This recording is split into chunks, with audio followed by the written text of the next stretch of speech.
have jumped out of their sauce cups and they've pushed the thermometer all the way to the back. Ah, silly baby budgies. Hey, wake up. It's time to eat. I just got them brand new syringes. I can throw out the one that I've had for, oh my gosh, over a decade. It's lasted quite a while, but the numbers are gone and it doesn't work anymore so well. Doesn't work so well anymore. And their medicine finally came in, so I'll have to mix that up. Hey. Hey.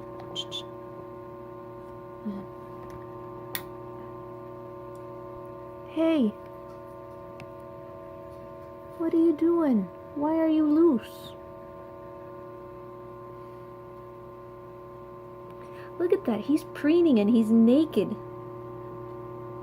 It's amazing that baby birds, I've noticed, with baby parrots, they start preening at like 2 days. They have no feathers. The instinct to stay clean and to preen is so strong because in the wild, having clean feathers is the difference between life and death. If your feathers aren't clean and in order, you can't fly and you can't escape from danger. So that instinct to preen is there as soon as they're hatched, as soon as they're born. He's so cute. Oh, he saw me. Hi, baby bird. Hi, baby bird.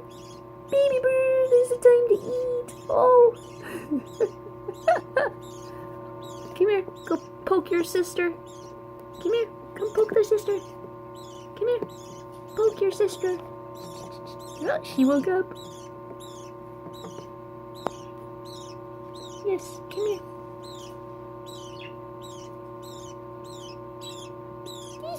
They're so cute. All right.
Okay, so as you guys saw, these guys were jumping out of the little sauce cups. And this is the new setup that I have for them. They're in this little plastic basket with corn cobs.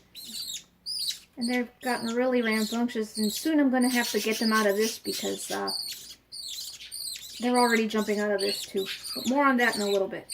So let's put their incubator back together first. This has a tray, and this is for the water to keep the humidity. So I've been keeping the humidity really high because these guys are not feeling very well. I've got them on antibiotics now. I put in about 100 millimeters of water. 90 to 100. Doesn't have to be exact, it can be less, as long as you can get in here, get it to like 80% humidity. And then I put the little babies in like that, and they don't push this hygrometer around as much anymore, but they are starting to jump out. I just gotta make sure that this is out of the way, because this is for turning the eggs, but I'm using it as a brooder, not an incubator. So this has to be over here. And this is the sensor, the thermometer sensor. And just cover them, make sure their little heads aren't popping out. Like that. She is trouble. They'll calm down once they go to sleep. Should keep them at this age between 88 to 94 degrees Fahrenheit. And the inside thermometer gives me the temperature in Fahrenheit as well as the humidity. And then I've got the outside temperature here with this. And I have to turn it. So yes, they eventually got too big for their sauce cups. And I put them in that little basket. But now they're 19 and 17 days old. And as you saw, once again, they're getting too big even for that.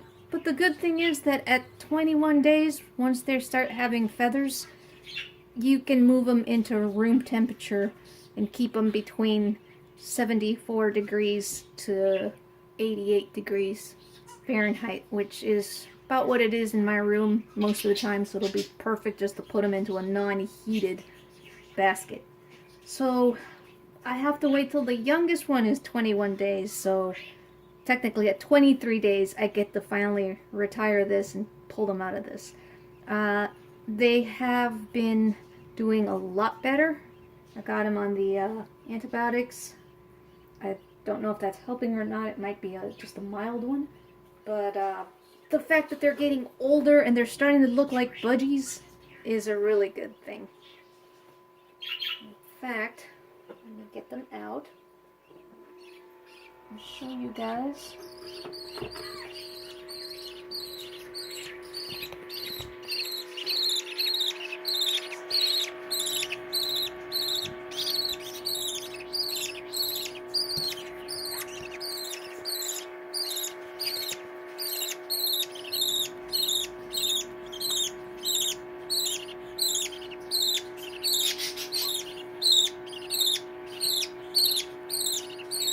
Unfortunately, she is not a true lacewing. She is also a spangled lacewing like Whitey, so she's not going to have the pretty tan markings of a lacewing. Her central tail feather is solid white, no brown. This guy,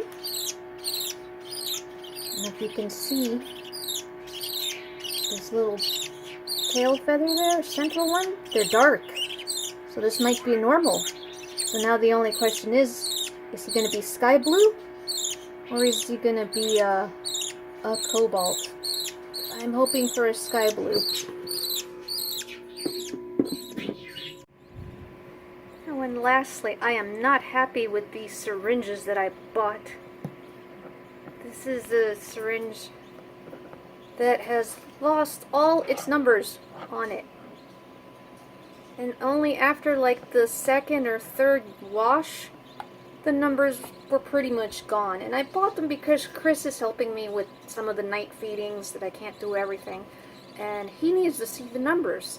And I've been doing this for over 30 years. I can use this without the numbers. I know where everything is. But yeah, for him and anybody else, you need one that's not going to rub off. I don't know if it was because of the soap, or the hot water, or the scrubbing, but numbers are basically gone. And I bought a bunch of these, as you saw. A whole bag full of them. I mean, I can still use them.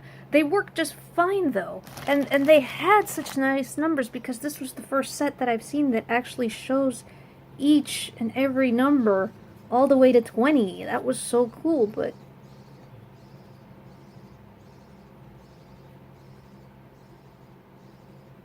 let's see, it's not scratching off. It might have been the heat or the cleaning detergents that might have ruined it.